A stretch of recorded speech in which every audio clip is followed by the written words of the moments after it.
Welcome to the Less Insurance Dependence podcast. I'm your host, Ashton Rogers, and this show is dedicated to helping dental professionals build stronger, more profitable practices with less reliance on insurance. Today, I'm excited to welcome back Gary Takacs, founder of the Thriving Dentist Show podcast and longtime co host of this very podcast. Gary has spent over 46 years coaching more than 2,200 dental practices across all 50 states. And as a former owner of a dental practice himself, he personally led a full transition away from insurance dependence. Today's episode is our 400th, and it's called LID episode 400, What I've Learned After Coaching Over 400 Practices to Successfully Reduce Their Insurance Dependence. We're going to talk about how you, the listener, can successfully reduce insurance dependence. Gary, welcome back to the show. Ashton, it's great to be back. It's hard to believe that this is the 400th episode of the Less Insurance Dependence podcast. My goodness, that's about 8 years consecutively. We haven't missed a week in over 8 years of the Less Insurance Dependence podcast. And it's exciting to be back for this milestone episode, episode 400. Yeah, what a time. Time sure flies. And time has really flown in terms of insurance as well. Now, shooting on to our very first question, Gary. This question is very straightforward. What has changed in recent times regarding dentists deciding to reduce their insurance dependence? Yeah, Ashton, that is a great question. And I'm Hmm. going to answer it and then amplify my answer. The more Okay. things change, the more they stay the same. Have you ever heard that saying, Ashton? Oh, yes. Yes, Let I me have. let me explain what that means here. Uh, Hmm. Now, as the time we're recording this episode, we're in rather historic times in our profession, in the dental profession. Yeah. And we're experiencing some things that are causing some pressures on our profession. Like, for example, um, it, we'd have to have our heads stuck in the sand to fail to recognize that inflation is very real in every dental practice today. Would you agree with me, Ashton? Oh, yes. 100%. I agree with you. Inflation is real. Yeah. Everything that a dental office purchases, whether it be supplies, equipment, whatever, is more expensive today than it was in the recent past. Uh, Definitely. One of the areas of inflation that is especially pronounced is wage inflation. Wage inflation. Mhm. Um, Yeah. we've had extreme levels of wage inflation. Wages for our team members are at all-time highs. Whether we're Yeah. talking about administrative team members, clinical team members, our hygienists, our office managers, in order to be competitive today and attract and keep the best people, which I know that's a goal for any of our less insurance dependence listeners, then they have Hmm. to pay more to attract and keep the best team members. And yet, in the face of all that inflation, dental insurance companies are not raising their fees under their contracted Hmm. plans. Yeah. You think they might have a little bit of empathy for dentists and say, oh my goodness, your costs are going up. Let's see if we can pay you more. No, nothing like that occurs at all. In Hmm. fact, uh, they are reducing the fees that they're paying dentists. In some states, the reimbursement that you get for a hygiene appointment won't even pay your hygienist hourly rate, Wow. let alone all the other costs of employing your hygienist. The room, the equipment, the infection control, the admin cost to put a patient in the seat in your hygiene appointment, Hmm. that doesn't include Yeah. any of that. And so even though our costs are going up, we're not seeing much sympathy in the form of insurance companies raising fees and raising reimbursement. But at the Hmm. same time, when I said, the more things change, the more they stay the same, dentists are Yeah. still staying in network. are still staying in Mm-hmm. the network despite that. And they're simply heading down a path Yeah. that is only going to get worse. Ashton, there is a Mm-hmm. parable in the American culture that I'm not Yeah. sure if you're familiar with it. It's called the boiling frog parable. Are you familiar with that? Ooh. No, Gary, tell me about it. I would Let love me to tell hear. you. Let me tell you about the boiling frog parable. It's a parable. Mm-hmm. Here's how the parable goes. The story goes that if you took a frog and you dropped it Mm-hmm. into a boiling pot of water, by the way, don't do that. I'm an animal lover, so don't do that. uh, But if you took a frog and you dropped it into a boiling pot of water, the frog would instantly sense the heat and jump back out and save its life. mm-hmm. However, Yes. if you put a frog in a pot of water on the stove, maybe it's lukewarm water, and then you dial the heat up in the water, it'll get Mm-hmm. to a boiling point where Yeah. the frog will eventually die because of the Mm-hmm. effect of the boiling water. Well, in Yeah. that parable, the dentist today is the frog.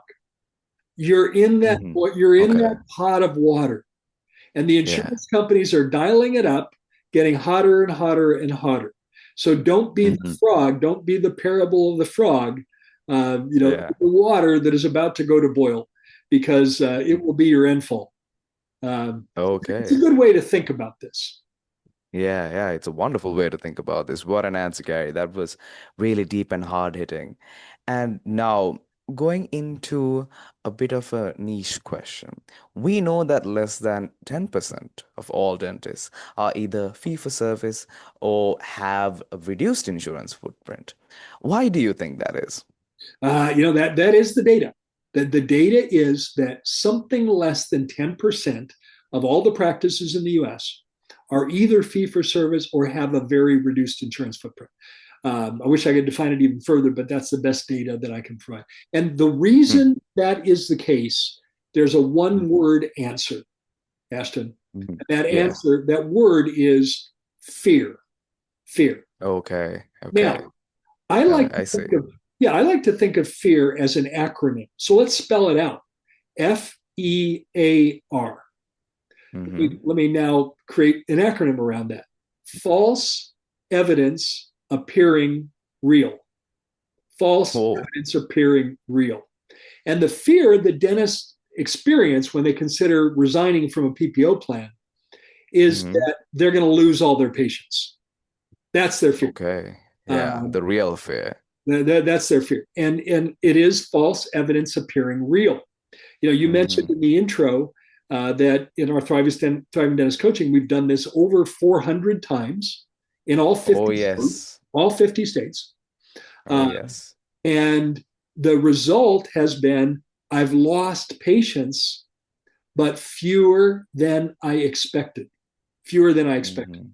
And if you lose patients, but now you're going to get paid your full fee, you'll be better off at the finish line with now patients paying your full fee. Does that make sense?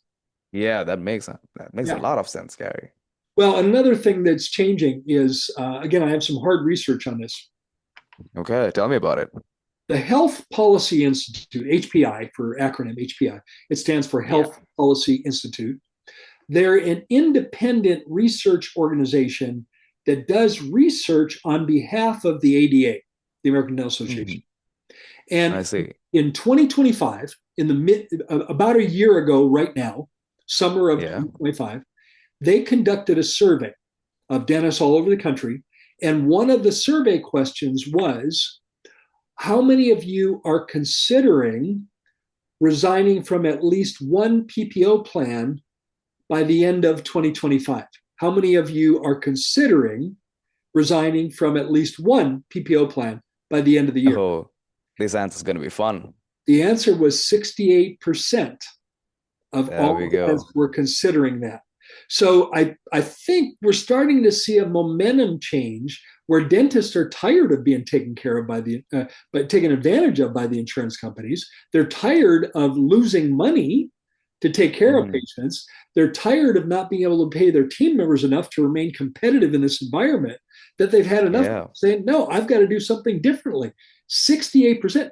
Ashton, that's more than 2 out of every 3 dentists is considering resigning from at least one plan. Now, I haven't seen the follow-up data. How many actually did that? I don't know. I don't know the answer to that. Yeah. But Yeah. isn't it interesting that 2 out of 3 a year ago were Yeah. saying enough's enough? And really, I believe that should be your sentiment, doctor. Enough's enough. Enough is truly enough.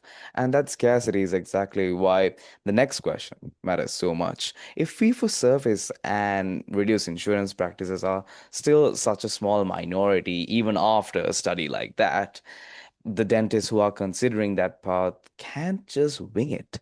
They need a real game plan, Gary. So let's talk about what that actually looks like in practice. How can our listeners prepare to successfully resign from PPO plans?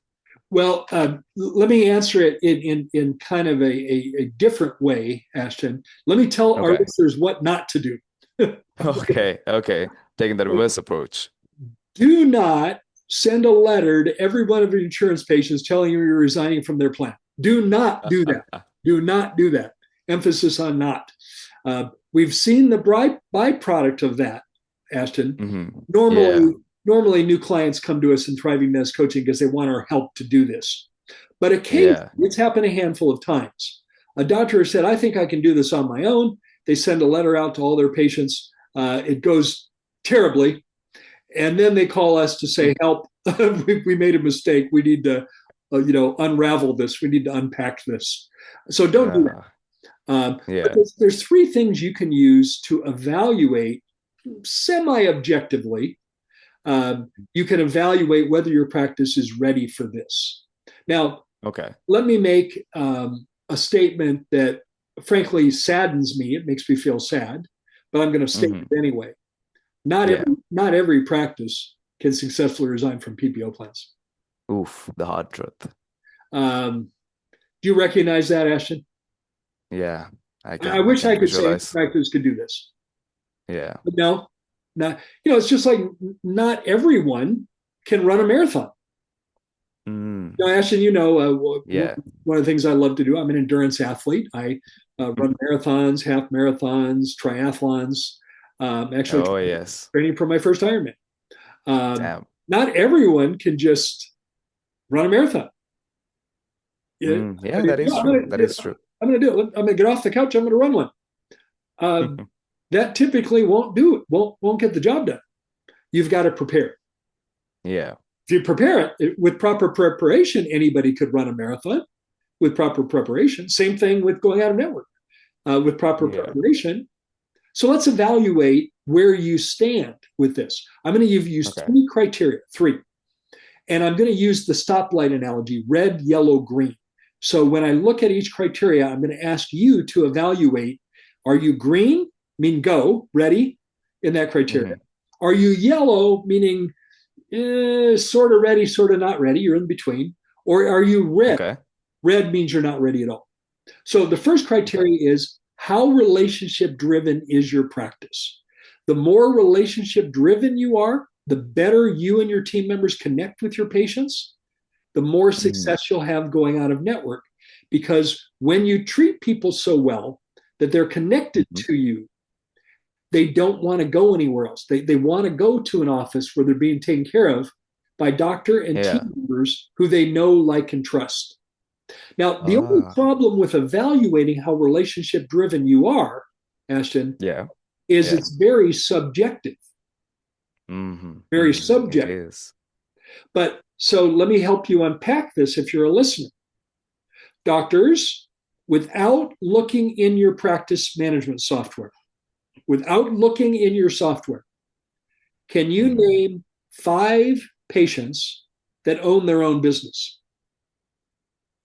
Can you name 5 patients that are school teachers without looking in your practice management software?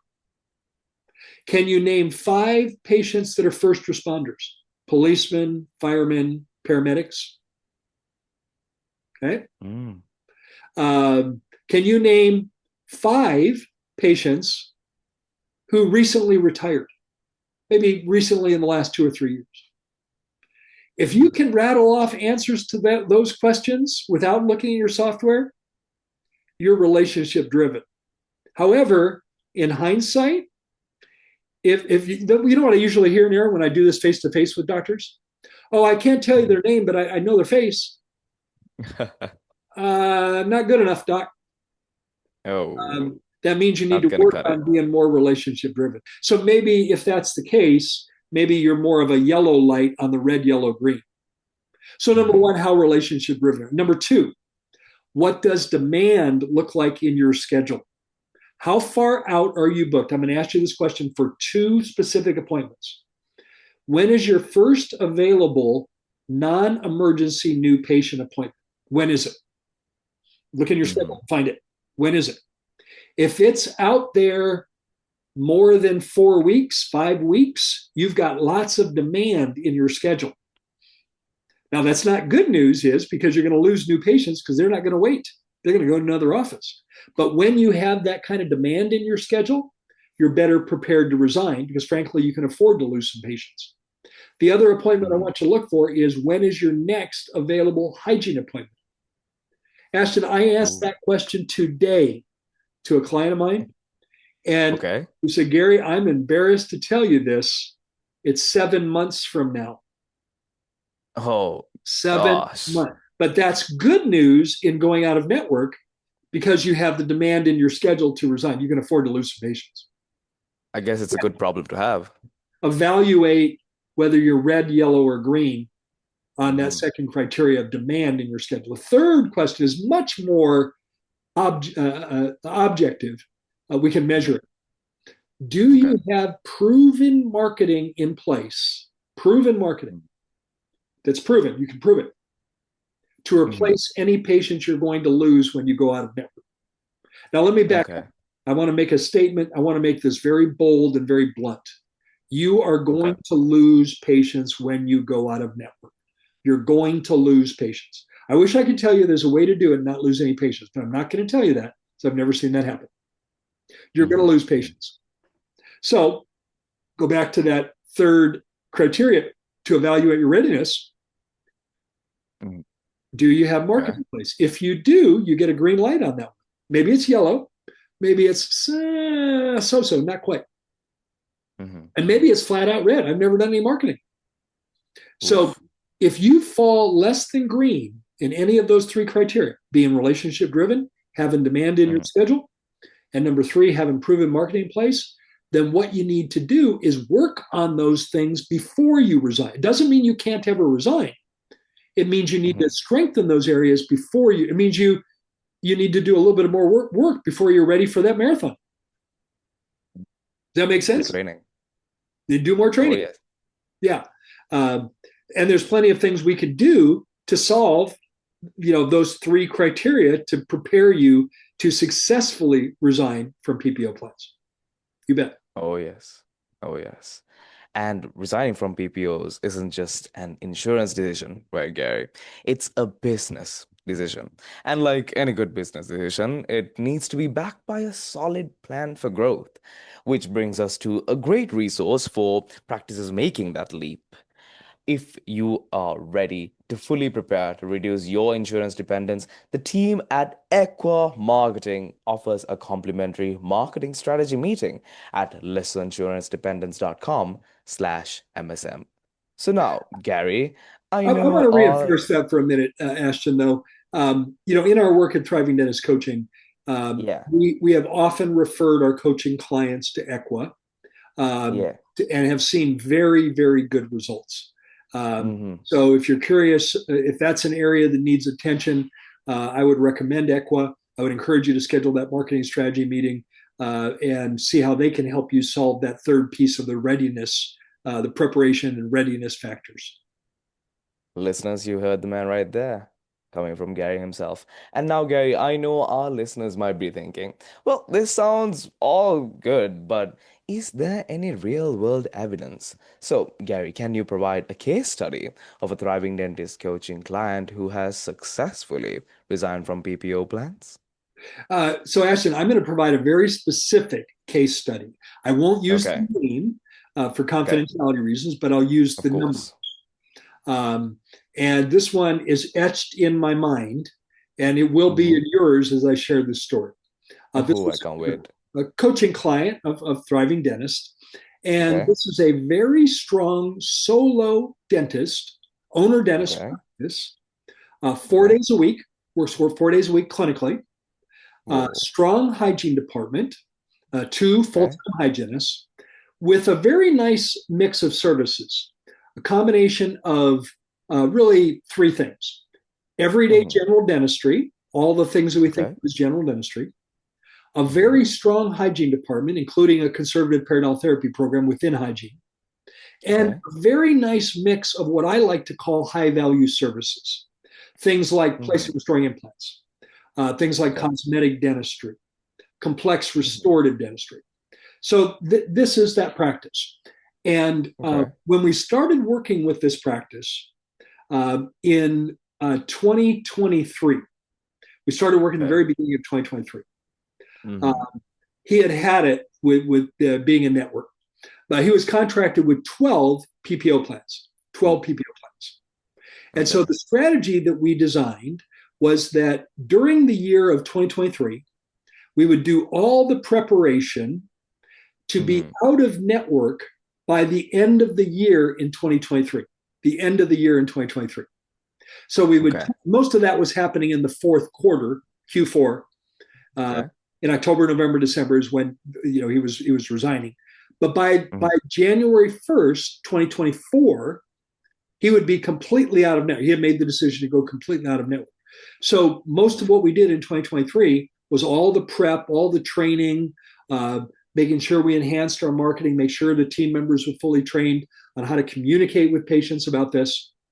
Okay. Made it to the end of the year, Mm-hmm. and by December 31st was now completely out of network, completely fee for service. So let me give you the numbers for 2023. Remember, strong Okay. practice. Let's hear it. This practice in 2023 produced $1.9 million in dentistry Oh, and wow. collected 1.4. Oh, So okay. if you're listening to this, you might think, "Oh my goodness, that office has a collections problem." No, no, no, no, no. The 1.9 was his production in his real fees, not his contracted fees. Mm, The let's go. 1.4 was what he collected. The $500,000 difference, almost all of that was insurance adjustments. Insurance adjustments. So remember, just etch this in your mind, Ashton. 2020, Yeah. produce 1.9, collect Mm-hmm. 1.4. Now Okay. let's go to 2024, where he's completely out of network, completely out of network. In Okay. 2024, his production went down to 1.8. Oh, Now, normally we don't like to see production going down, but it's not yeah, the of course. story. So remember the previous year produced 1.9 in real Mm-hmm. fees. Now the next year it was real fees, produced 1.8, but he Okay. collected 1.7. Oh, there we go. Hit the nail on the head there.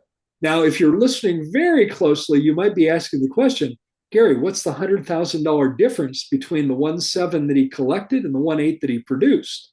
Almost all of that went to his in-office membership plan because he offered his patients a 10% courtesy that were part of his in-office membership plan. Now, Ashton, Okay. I don't like a 10% discount, but it's a whole lot better than the discounts he was subjected to, under the PPO plans. Oh, yes. Much better than that. And it allowed us to roll the red carpet out to attract people that don't have insurance, which Mm-hmm. makes your practice stronger. But if you're listening to this, here's what I want you to focus on. Doctors, take as long as you like. What would you prefer? Produce 1.9, collect 1.4, Mm-hmm. or produce 1.8, collect 1.7? Take as long as you like. I mean, Gary, I can tell you right here.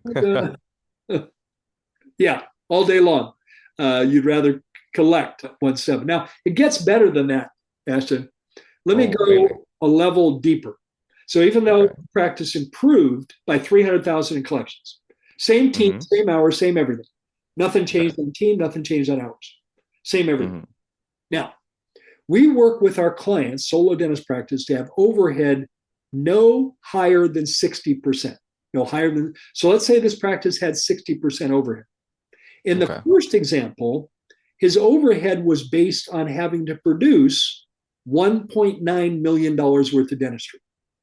The overhead's not based on Okay. what you collect, it's based on what you produce. The next Oh. year, he Mhm. produced 1.8.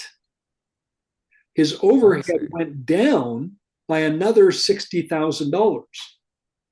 So it went down. So now the net gain was not just 300,000, but it was $360,000 a year. Oh, Think about that. damn. That's pretty attractive. It's By the very way, this is the attractive. gift that keeps giving. We now have data from this practice in 2025, obviously, and I've got data through the 6 months of 2026. So Hmm. you might be wondering, well, what's the continuation of the story? In 2025, this office produced 2.2 and collected 2.1. It's continued, Congratulations to them. and we're on track this year to be somewhere between 2.3 and 2.4 in production, and about the same level of collection, somewhere around between 2.3 and 2.4. Yeah. Now we're only six Oh, months through, so we still have work to do this year. But it of kind of course. points out how attractive this could be. Yeah. How was that for a case study, Ashton? Well, Gary, I mean, that case study provides some very compelling data. And like for the financial benefits, insane. But in addition to the financial benefits of reducing insurance dependence, what are the other benefits that you have observed? Great question, Ashton. Certainly, the financial benefits are compelling, Hmm. very, very compelling, and you deserve Yeah, it. You deserve to get paid fairly. But there's of other course. ancillary benefits. For Hmm. example, there are patients that to them dentistry is a commodity. In Hmm. other words, a Yeah. crown's a crown's a crown. Doesn't matter where you go. We Yeah. know differently. By the way, the patients that leave your practice tend to think about dentistry as a commodity. Mm. And they arrive, the truth is, can you get a good patient from Delta? They go to the Delta website, they see that you're, in network. Can you get a good patient from Delta? The answer is yes, you can. You can, Hmm. absolutely. And any of our listeners can say, yeah, we have. Yeah. But they often arrive with baggage, psychological Oh, baggage. And the psychological baggage that I am referring to is an insurance mindset. They only want to do what's covered by their insurance. I see. And that I see. has a weighing effect on dentists. So let's say the patient's interested in something that's not covered by insurance, like a dental implant. Hmm. The first Hmm. question out of their mouth is not, well, doctor, how would replacing that missing tooth with an implant benefit me? How would that benefit me? The doctor wished that was the question because they can answer that question all day long. But Yeah. instead, the question they get from an insurance patient usually is that covered by my insurance? And when we I say understand. no, unfortunately, your insurance doesn't cover that, then very often the patient says, well, I'm not interested then. And this has a very heavy psychological effect on dentists because they have Hmm. all this skill and training, and they've invested in all this technology and all these capabilities, but the patient's only interested in it if it's free. In a Ah, way, the patient's really telling you, I don't value you. I don't value you. mm, And if that goes on for years and years and years, it's no wonder that many dentists aren't as excited about their career as they were when they started. They're that very youthful joy. frustrated by it. Yeah. Uh, a client of mine, a husband and wife client of mine recently um, did a research project for me, and Okay. it was amazing, Ashton. Okay. Tell me about So it. they had gone all the way out of network with the exception of Delta. So they made the Okay. decision at one time that they'd stay Hmm. in network with Delta. However, it went so well in resigning from the other plans, they decided to resign from Delta. And Hmm. it's now been over a year that they're out of Okay. network with all plans, including Delta. So the Oh, doctors said, Gary, we did something for you that you're welcome to share with others. We looked okay. at all of our Delta patients Mm-hmm. and we looked at um, when we were in network with Delta, what percent of our patients accepted elective treatment, not urgent treatment like toothache, Mm-hmm. but what percent of our Delta patients accepted ideal treatment when we were in. Okay. And the data was less than 8% of their Delta patients would accept Mm-hmm. something that wasn't covered by their insurance. Less than, so in other words, Oh, reverse that. 92% were saying, I'm only interested in having this done if it's covered by insurance. wow. 92, this is an actual practice, 92, Okay. a three doctor practice, husband, Okay. wife, and an associate, three Big doctors, practice. less than 8%. And so the doctor said, Gary, here's what we've concluded. Mm-hmm. The Delta patients were only in our practice to get their free cleaning. Ah, That's it. there we go. If you would like to really you have a practice where you're attracting people that respect you, that want to know, Mm-hmm. doctor, help me become as healthy as possible. Help me keep a beautiful, healthy smile the rest of my life. You're way better Yeah. off going out of network because you're going to be aligning with people that want those things, that want those things. And in turn, you're going to feel a whole lot better about going to work every day because you're helping people with your care, skill, and ability. So Mm-hmm. maybe that's Mm-hmm. as important as the money side of it. Of course it is. Yeah. Yeah. I have to tell you, Ashton, recently I learned something that really saddened me. Um, Let me hear it. I won't use the name of the group out of confidentiality, but there's a large uh, public, well, it's private, large private Facebook group for dentists only. Okay. Okay. And I'm part of that group. I've been invited um, to occasionally moderate and answer questions that come up on that forum. Okay. And the founder of that group is someone I have a very high regard for. Okay. Very high. He's a second generation dentist. He's passionate about dentistry, and he created that group as an online way for dentists to connect with one another. And he Okay. asked this question. And we'll conclude with this today, Ashton. He asked this question Okay. in the forum in the group. Okay. Knowing what you know now, Okay. how many of you would advise your son or daughter to become a dentist? Pretty straightforward Oh, question. Knowing what you know now, yeah. how many of you would advise your son or daughter to become a dentist? Mm. Ashton, do you think that number is a majority or a minority number? Is it more than 50% or less than 50%? I'm guessing less than 50%, Gary. It's significantly less than 50%. Ooh, there we go. And as I read through the answers, how Mm-hmm. many of you would advise your son or daughter to become a dentist? The overwhelming answer was no, no, no. Ooh. In many cases, there was an explicative in front of the word no. Now, I'm not going to say the explicative because we have to keep clean lyrics here on Of our course. Less Insurance Dependence podcast. Otherwise, it'll be bleeded out. Um, but many times it was explicative no. By the way, it was only 1/3 said they would advise their center. 2/3 were no, no, no. And Ashton, I have to tell you, Damn. that information saddened me. It made me sad Yeah. because my Yeah. view of dentistry is very different. I think dentistry rocks. I think it's an amazing, amazing profession. It's an amazing career choice. But Yeah. obviously, dentistry can kind of be a tale of two types of dentists: those that are Mm. happy and they go to work, they love what they do, and Mm-hmm. those that it's another day at the salt mine.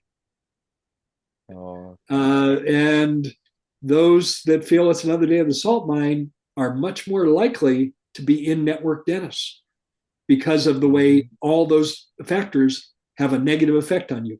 And I'm on a mission to change that.